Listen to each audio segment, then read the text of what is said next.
ಪಾಲಿಸಿಗಳನ್ನು sale ಮಾಡ್ತಾರೆ ಅಥವಾ ಎಲ್ಲರೂ ಇದೇ ಪಾಲಿಸಿಗಳನ್ನು ತಗೊಳ್ತಾರೆ ಅಂತ. ನಿಮಗೇನಾದರೂ ತುಂಬ ರಿಕ್ವೈರ್ಮೆಂಟ್ ಬಂದ್ಬಿಡುತ್ತಾ, ಸಡನ್ನಾಗಿ ಇವತ್ತು ಫೆಬ್ರವರಿ ಬಂದುಬಿಟ್ಟಿದೆ, ನಾನು ಪಾಲಿಸಿ ತೊಗೊಳ್ಳದೇ ಇದ್ದರೆ ಏನೋ ಆಗಿಬಿಡುತ್ತೆ, ನಾನು ಇನ್ಶೂರೆನ್ಸ್ ಪಾಲಿಸಿ ತೊಗೋಬೇಕು ಅಂತ ಏನಾರು ಅನ್ನಿಸ್ತಾ, ಮಾರ್ಚ್ ಆಗೋಯ್ತು, ಇಯರ್ ಮುಗಿದೋಗ್ತಾ ಇದೆ, ನಾನು ಇವಾಗಲೇ ಇನ್ಶೂರೆನ್ಸ್ ಪಾಲಿಸಿ ತೊಗೋಬೇಕು ಅಂತ ಏನಾದರೂ ಅನ್ನಿಸ್ತಾ? ನಿಜ ಏನು ಹೇಳಿ, ಸತ್ಯ ಏನಂದರೆ ಈ Jan Feb March year end. March end ಒಳಗಡೆ ಎಲ್ಲ ಇನ್ಶೂರೆನ್ಸ್ ಕಂಪನೀಸ್ಗಳಾಗಲಿ ಇನ್ಶೂರೆನ್ಸ್ ಏಜೆಂಟ್ಸ್ಗಳಾಗಲಿ ಅವರ ಟಾರ್ಗೆಟನ್ನು ಕಂಪ್ಲೀಟ್ ಮಾಡ್ಕೋಬೇಕು. ಅವ್ರಿಗೆ ಮಿನಿಮಮ್ ಇಷ್ಟು ಪಾಲಿಸಿ ಮಾಡಲಿಲ್ಲ ಅಂದರೆ ಕಮಿಷನ್ ಕಂಟಿನ್ಯೂ ಆಗಲ್ಲ. ಮತ್ತು ಇಷ್ಟು ವರ್ಷ ಏನೇನು ಪ್ರೆಷರ್ ಹಾಕ್ಕೊಂಡು ಬಂದಿರ್ತಾರೆ ಅದನ್ನು ಫೈನಲ್ ಪ್ರೆಷರ್ ಹಾಕೋದೇ ಈ ಟೈಮಲ್ಲಿ. ಸರ್ ಒಂದೇ ಒಂದು ತೊಗೊಂಡ್ಬಿಡಿ ಪಾಲಿಸಿ, ಒಂದು 5,000 ರೂಪಾಯಿದು ಮಾಡಿ, ಹೋಗಲಿ 2,000 ರೂಪಾಯಿದು ಮಾಡಿ, ಅಟ್ಲೀಸ್ಟ್ 1,000 ರೂಪಾಯಿ ಆದರೂ ಮಾಡಿ ಅಂತ ಬೆನ್ನು ಹಿಂದೆ ಇದ್ಬಿಡ್ತಾರೆ. ನೀವು ಮಾಡೋವರೆಗೂ ಬಿಡಲ್ಲ. ಆ ಪ್ರೆಷರ್ಗೋಸ್ಕರ ನೀವು ಈ ಪಾಲಿಸಿ ತೊಗೊಳ್ತೀರ. ನಿಜ ಹೇಳಿ, ನೀವು ಕಷ್ಟಪಟ್ಟು ಸಂಪಾದನೆ ಮಾಡಿದ ದುಡ್ಡು ಹಾಕೋಕ್ಕೆ ಮುಂಚೆ ನಿಮ್ಮ ಭವಿಷ್ಯಕ್ಕೆ ಅದು ಉಪಯೋಗಿಸ್ಬೇಕಾ, ಯಾರ್ದೋ ಒಂದು ಟಾರ್ಗೆಟ್ ಅಚೀವ್ ಆಗಬೇಕು, ಅವರಿಗೆ ಕಮಿಷನ್ ಬರಬೇಕು ಅನ್ನೋದಕ್ಕೋಸ್ಕರ ನಿಮ್ಮ ದುಡ್ಡು ಹೋಗಬೇಕಾ? ಸರ್ ನೀವು ಇದೆಲ್ಲ ಹೇಳ್ತೀರಾ ಸರ್, ನಮ್ಗೆ ಇನ್ಶೂರೆನ್ಸ್ ತುಂಬ ಒಳ್ಳೇದಲ್ವ ಸರ್, ನಾವು ಅದನ್ನು ತೊಗೋಬೇಕಲ್ವ, ನಾವು ತೊಗೋತೀವಿ ಬಿಡಿ, ಏನಾಗುತ್ತೆ ಇವಾಗ ಇನ್ಶೂರೆನ್ಸ್ ತೊಗೊಂಡ್ರೆ ಅಂತ ಹೇಳ್ತೀರಾ. ಮ್ಯಾಥ್ಸು ಸುಳ್ಳು ಹೇಳಲ್ಲ. ಈ ಎಮೋಷನ್ ಬಿಡಿ, ಬನ್ನಿ ಮ್ಯಾಥ್ಸ್ ನೋಡೋಣ. ನೀವು ಇನ್ಶೂರೆನ್ಸಲ್ಲಿ ದುಡ್ಡು ಹಾಕಿದ್ರೆ ನಿಮ್ಮ ದುಡ್ಡು ಏನಾಗುತ್ತೆ ಅಂತ ನೋಡೋಣ ಬನ್ನಿ. ಸಪೋಸ್ ನೀವು 50,000 ರೂಪಾಯಿ ವರ್ಷಕ್ಕೆ ಕಟ್ತಾ ಇದ್ದೀರಾ ಅಂತ ತಿಳ್ಕೊಳ್ಳೋಣ. ಎಷ್ಟು ವರ್ಷ ಕಟ್ತೀರಾ? ಒಂದು 20 ವರ್ಷ ಕಟ್ಟಿ ಸರ್. ಆ 50,000 ರೂಪಾಯಿ ಕಟ್ಟಿದ್ರೆ 10 ಲಕ್ಷದ ಪಾಲಿಸಿ ಕೊಡ್ತೀವಿ. 10 ಲಕ್ಷ ನಿಮಗೆ ಡಬಲ್ ಆಗಿಬಿಡುತ್ತೆ, 20 ಲಕ್ಷ ಬರುತ್ತೆ, ಅಷ್ಟೊಂದು ಬೋನಸ್ ಬರುತ್ತೆ ನಿಮಗೆ. ನೀವು ಅದನ್ನೇ ಕ್ಯಾಲ್ಕುಲೇಟ್ ಮಾಡಿ ನೋಡಿ. ಇವತ್ತೇನು ಕ್ಯಾಲ್ಕುಲೇಟ್ ಮಾಡೋದು ತುಂಬ ಸುಲಭ, ಸುಮ್ಮನೆ ಗೂಗಲ್ಗೆ ಹೋಗಿ ಕ್ಯಾಲ್ಕುಲೇಟರ್ ಅಂತ ಹಾಕಿದ್ರೆ ಸಿಗುತ್ತೆ ನಿಮಗೆ. 50,000 ರೂಪಾಯಿ 20 ವರ್ಷ 10 ಲಕ್ಷ ಕಟ್ಟಿ ನಿಮ್ಗೆ 20 ಲಕ್ಷ ಬಂದರೆ ನೀವೇನಾದರೂ ಅದ್ರ ಕ್ಯಾಲ್ಕುಲೇಟ್ ಮಾಡಿದ್ರೆ ರಿಟರ್ನು ಅದು ಕೇವಲ 5ರಿಂದ 6% ಕೂಡ ಇರಲ್ಲ. ಇವತ್ತು ಇನ್ಫ್ಲೇಷನ್ನು, ರಿಯಲ್ ಇನ್ಫ್ಲೇಷನ್ನು 7ರಿಂದ 8% ಇದೆ. ಅಂದರೆ ನಿಮಗೆ ಬರ್ತಿರೋ ಎಲ್ಲ ರಿಟರ್ನು ಇನ್ಫ್ಲೇಷನ್ನು ಬೆಲೆ ಏರಿಕೆನಲ್ಲೇ ಹೋಗ್ಬಿಡುತ್ತೆ.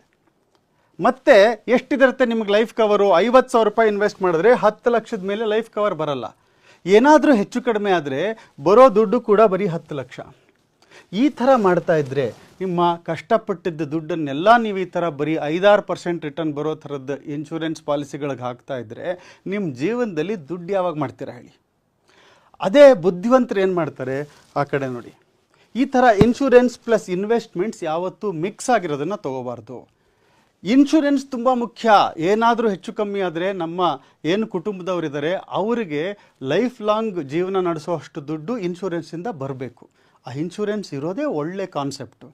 ಆದರೆ ಅದಿರೋದು ಪ್ರೊಟೆಕ್ಷನ್ಗೋಸ್ಕರ. ಅದಕ್ಕೇನು ಮಾಡಬೇಕು? ಅದಕ್ಕೆ ಅಂತಲೇ ನಿಮಗೆ ಟರ್ಮ್ ಪ್ಲ್ಯಾನ್ ಅಂತ ಇರುತ್ತೆ.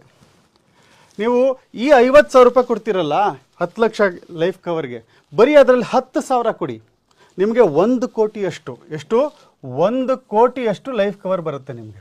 1 crore. ಮಿಕ್ಕಿದ 40,000 ಇದೆಯಲ್ಲ, ಆ 40,000ದನ್ನು ನೀವು ಇನ್ವೆಸ್ಟ್ ಮಾಡಿ ಮ್ಯೂಚುವಲ್ ಫಂಡ್ಸಲ್ಲಿ. ಮ್ಯೂಚುವಲ್ ಫಂಡ್ಸಲ್ಲಿ ಇನ್ವೆಸ್ಟ್ ಮಾಡಿದ್ರೆ ಏನಾಗುತ್ತೆ, ನಿಮಗೆ 12ರಿಂದ 14% ರಿಟರ್ನ್ ಬರೋ ಸಾಧ್ಯತೆ ಇದೆ. ಮ್ಯೂಚುವಲ್ ಫಂಡ್ಸ್ ಗೊತ್ತಿಲ್ಲ ಸರ್ ಅಂದರೆ ತಿಳ್ಕೊಳ್ಳಿ. ದುಡ್ಡು ಬರಬೇಕು ಅಂದರೆ ತಿಳ್ಕೊಬೇಕು ತಾನೆ.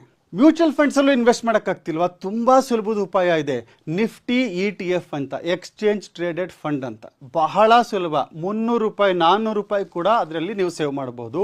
ಸೊ ನೀವು ಈ 50,000 ರೂಪಾಯಿ ಒಂದೇ ಸರಿ ಇನ್ಶೂರೆನ್ಸ್ಗೆ ಹಾಕೋಕ್ಕಿಂತ 1 ಕೋಟಿಗೆ 10,000 ಮಾತ್ರ ಖರ್ಚು ಮಾಡಿ ನೀವು ಮಿಕ್ಕಿದ 40,000 ಏನಿದೆ ನಿಮ್ಮದು, ಈ 40,000ನ ನೀವು ಇಲ್ಲಿ ಇನ್ವೆಸ್ಟ್ ಮಾಡಿ 12ರಿಂದ 14% ರಿಟರ್ನ್ ಬಂದರೆ ನಿಮ್ಮ ದುಡ್ಡು ಎಷ್ಟಾಗುತ್ತೆ ಗೊತ್ತಾ? 15-20 ವರ್ಷಕ್ಕೆ ಪ್ರತಿ 5 ವರ್ಷ ನಿಮಗೆ 15% ಏನಾದರೂ ರಿಟರ್ನ್ ಬಂದರೆ ನಿಮಗೆ ಪರ್ ಇಯರು 5 ವರ್ಷಕ್ಕೆ ದುಡ್ಡು ಡಬಲ್ ಆಗುತ್ತೆ. ಅದೇ ನಿಮಗೆ ಪ್ರತಿ ತಿಂಗಳು ನೀವಿಂದು 40,000 ರೂಪಾಯಿ ಕಟ್ಟಿದ್ರೆ ಇನ್ನೊಂದು 20 ವರ್ಷಕ್ಕೆ ಹತ್ತತ್ರ ಅಂದರೂ ನಿಮಗೆ 70-80 ಲಕ್ಷ 1 ಕೋಟಿವರೆಗೂ ನಿಮ್ಮ ದುಡ್ಡು ಬೆಳೆಯುತ್ತೆ. ಕಮ್ಮಿ ಅಂದರು 12%ಅಲ್ಲಿ ಕೂಡ. ಇದನ್ನೆಲ್ಲ ನೀವು ಕ್ಯಾಲ್ಕುಲೇಟ್ ಮಾಡಿ ಚೆಕ್ ಮಾಡಿ ಎಲ್ಲಿ ಇನ್ವೆಸ್ಟ್ ಮಾಡಿದ್ರೆ ನಿಮ್ಮ ಭವಿಷ್ಯ ಸೇಫು ಅದನ್ನು ಯೋಚನೆ ಮಾಡಿ ಇನ್ವೆಸ್ಟ್ ಮಾಡಬೇಕು. ನಾನು ಇಷ್ಟೆಲ್ಲ ನಿಮ್ಗೆ ಹೇಳ್ತಾ ಇದ್ದೀನಿ, ಆದರೂ ನಿಮಗೆ ಇಲ್ಲ ಸರ್ ನನಗೇನೋ ಅನಿಸುತ್ತೆ ಇನ್ಶೂರೆನ್ಸೇ ಬೆಸ್ಟು ಅಂದರೆ ಬನ್ನಿ ನಾನು ಹೇಳ್ತೀನಿ. ಇನ್ಶೂರೆನ್ಸಲ್ಲಿ ನೀವು ದುಡ್ಡು ಹಾಕಿದ್ರೆ ಯಾರು ದುಡ್ಡು ಮಾಡ್ತಾರೆ ಅಂತ ಎಕ್ಸಾಕ್ಟಾಗಿ ತೋರಿಸ್ತೀನಿ. ಇದೇ 50,000 ರೂಪಾಯಿ ಪ್ರೀಮಿಯಮ್ ನೀವು ಕಟ್ತಾ ಇದ್ದೀರಾ ಅಂದ್ಕೊಳ್ಳಿ. ಎಷ್ಟಾಗುತ್ತೆ? First year agent commission 35% agent commission ಹೋಗುತ್ತೆ. ಅಂದರೆ 50,000ರಲ್ಲಿ ನಿಮಗೆ ಶುರು ಮಾಡೋದೇ ಲಾಸಿಂದ. ಯಾಕೆ ಲಾಸಿಂದ ಶುರು ಮಾಡ್ತೀರಾ? 50,000ದಲ್ಲಿ 35% ಅಂದರೆ ಎಷ್ಟು? 17,500 ರೂಪಾಯಿ ಸ್ಟ್ರೈಟ್ ಅವೇ ಕಮಿಷನ್ಗೆ ಹೋಗುತ್ತೆ. ಮಿಕ್ಕಿದ್ದ 2-3 ಸಾವಿರ ರೂಪಾಯಿ ಅಡ್ಮಿನಿಸ್ಟ್ರೇಷನ್ ಚಾರ್ಜಸ್ ಅಂತ ಹೋಗುತ್ತೆ. ಇನ್ನೊಂದು 2-3 ಸಾವಿರ ರೂಪಾಯಿ ಈ ಇನ್ಶೂರೆನ್ಸ್ ಚಾರ್ಜಸ್ಸು, ಈ ಟರ್ಮ್ ಪ್ಲಾನ್ ಇದೆಯಲ್ಲ ಅದಕ್ಕೆ ಹೋಗುತ್ತೆ.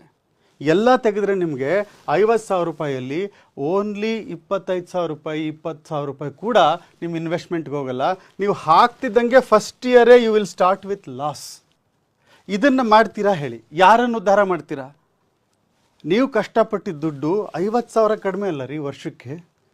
ಅದರಲ್ಲಿ 15-20 ಸಾವಿರ ಈ ಥರ ಹೋಗಬೇಕಾ, ಇಲ್ಲ ಇನ್ವೆಸ್ಟ್ಮೆಂಟ್ಗೆ ಹೋಗಬೇಕಾ? ಇದೇ 50,000 ನೀವು ಮ್ಯೂಚುವಲ್ ಫಂಡ್ಗೆ ಇನ್ವೆಸ್ಟ್ ಮಾಡಿದ್ರೆ ಅಷ್ಟು 50,000 ಕೂಡ ಇನ್ವೆಸ್ಟ್ ಆಗುತ್ತೆ. ಅಷ್ಟು 50,000 ಕೂಡ ನಿಫ್ಟಿ ETF ಹೋಗುತ್ತೆ. ಅಷ್ಟು 50,000 ಕೂಡ ಆ ರಿಟರ್ನು ಮುಂದಿನ ತಿಂಗಳಿಂದನೇ ಬೆಳೆಯೋಕ್ಕೆ ಸ್ಟಾರ್ಟ್ ಆಗುತ್ತೆ. ಹಾಗಾಗಿ ಬುದ್ಧಿವಂತರಾಗಿ ನೀವು ಟ್ರ್ಯಾಪ್ಗೆ ಸಿಗಾಕೋಬೇಡಿ. ನೀವು ಕಷ್ಟಪಟ್ಟಿದ್ದ ಹಣನ ಹೇಗೋ ಪೋಲಾಗದೆ ಇರೋ ಥರ ನೋಡ್ಕೋಬೇಕು. ನೀವು ಕಷ್ಟಪಟ್ಟು ಸಂಪಾದನೆ ಮಾಡಿದ ಹಣ ಬೆಳಿಬೇಕೇ ಹೊರತು ಯಾರ್ದೋ ಪಾಲಾಗಬಾರ್ದು. ನಾನು ಈ ವಿಡಿಯೋ ಮಾಡ್ತಿರೋದು ಬರೀ ಜ್ಞಾನ ಕೊಡೋದಕ್ಕೋಸ್ಕರ ಅಲ್ಲ.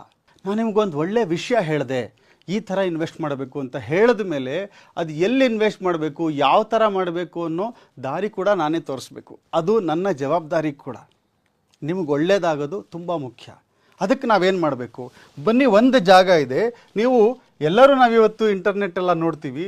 rupeerakshak.com ಅಂತ ಸೆಬಿ ರಿಜಿಸ್ಟರ್ಡ್ ಇನ್ವೆಸ್ಟ್ಮೆಂಟ್ ಅಡ್ವೈಸರಿ ಸಂಸ್ಥೆ. ಅವರು ಈ ಒಂದು ಪರ್ಸನಲೈಸ್ಡ್ ಮೀಟಿಂಗ್ ಮಾಡ್ತಾರೆ. ನಿಮ್ಮ ಹತ್ರ ಎಷ್ಟೆಷ್ಟು ಇನ್ಶೂರೆನ್ಸ್ ಪಾಲಿಸೀಸ್ ಇದೆ ಅದೆಲ್ಲ ಒಂದು ಕಡೆಗೆ ಬರ್ಕೊಳ್ಳಿ, ಒಂದು ಫೈಲಲ್ಲಿ ಹಾಕ್ಕೊಂಡು ಆ ಒಂದು ಮೀಟಿಂಗ್ ಫಿಕ್ಸ್ ಮಾಡ್ಕೊಳ್ಳಿ. First meeting absolutely free. ಈ ಲಿಂಕ್ ಕೂಡ ನಾನು ಕೊಡ್ತೀನಿ. ಇಲ್ಲಿ ನೋಡಿ, ಮೀಟಿಂಗ್ಗೆ ಬೇರೆ ಬೇರೆ ರೀಸನ್ಸ್ ಇದೆ. 30 ಮಿನಿಟ್ಸ್ ಕನ್ಸಲ್ಟೇಷನ್ ಆನ್ಲೈನಲ್ಲಿ ಬುಕ್ ಮಾಡಬಹುದು. ಬುಕ್ ಮಾಡಿ ನಿಮ್ಮ ಯಾವ್ಯಾವ ಇನ್ಶೂರೆನ್ಸ್ ಪಾಲಿಸೀಸ್ ಇದೆ ಅದನ್ನು ಏನು ಮಾಡ್ಕೋಬೇಕು, ಇಟ್ಕೋಬೇಕಾ ಅಲ್ಲ ನಿಲ್ಲಿಸ್ಬೇಕಾ, ಕಂಟಿನ್ಯೂ ಮಾಡಬೇಕಾ, ಪ್ರೀಮಿಯಮ್ಮು ಎಷ್ಟು ಬೆಳೆದಿದೆ, ಎಷ್ಟು ರಿಟರ್ನ್ಸ್ ಬಂದಿದೆ, ಮುಂದೆ ಈ ಥರದ್ದನ್ನೇ ಕಟ್ಕೊಂಡು ಹೋಗಬೇಕಾ ಅಥವಾ ಬೇರೆ ಯಾವುದಾದ್ರೂ ಪ್ರಾಡಕ್ಟ್ಸಲ್ಲಿ ಇನ್ವೆಸ್ಟ್ ಮಾಡಬೇಕಾ, ಈ ಎಲ್ಲ ಸಲಹೆಗಳನ್ನು ನಿಮಗೆ ನಿಮ್ಮ ರಿಕ್ವೈರ್ಮೆಂಟಿಗೆ ತಕ್ಕಂತೆ ಕೊಡ್ತಾರೆ. ಸೊ ಮಿಸ್ ಮಾಡಬೇಡಿ. ಇದರ ಲಿಂಕ್ ನಾನು ಡಿಸ್ಕ್ರಿಪ್ಷನಲ್ಲಿ ಕೊಡ್ತೀನಿ. ನಿಮ್ಮ ದುಡ್ಡನ್ನು ಜೋಪಾನ ಮಾಡ್ಕೊಳ್ಳೋದು ನಿಮ್ಮ ಕೆಲಸ. ಕೊನೆಯದಾಗ ಒಂದು ವಿಷಯ ಹೇಳ್ತೀನಿ. ಈ ಏಜೆಂಟ್ಸ್ಗಳು ಬೇರೆ ಯಾರೂ ಅಲ್ಲ, ನಿಮ್ಮ ಫ್ರೆಂಡೇ ಇರ್ತಾರೆ, ನಿಮ್ಮ ರಿಲೇಟಿವ್ಸ್ ಇರ್ತಾರೆ, ಬ್ಯಾಂಕ್ ಮ್ಯಾನೇಜರ್ಸ್ ಇರ್ತಾರೆ. ಆ ಏಜೆಂಟ್ಗಳಿಗೆ ಬೇಜಾರಾಗುತ್ತೆ, ನಮ್ಮ ಫ್ರೆಂಡಿಗೆ ಬೇಜಾರಾಗುತ್ತೆ, ನನ್ನ ರಿಲೇಟಿವ್ ಕೇಳ್ತಾ ಇದ್ದಾನೆ, ಅವನೇನಾರು ಅನ್ಕೋತಾನೆ ಅಂತ ತಿಳ್ಕೊಂಡು ನಿಮ್ಮ ಜೀವನನ ಹಾಳು ಮಾಡ್ಕೋಬೇಡಿ. ದುಡ್ಡು ನಿಮ್ಮದು, ಜವಾಬ್ದಾರಿನೂ ನಿಮ್ಮದು. Don't be a victim of the target season. ನಿಮಗೂ ಈ ಥರದ್ದೇನಾದರೂ ಎಕ್ಸ್ಪೀರಿಯನ್ಸ್ ಆಗಿದೆಯಾ? ಕಾಮೆಂಟ್ನಲ್ಲಿ ನಮಗೆ ತಿಳಿಸಿ. This is Mohan Krishnarao.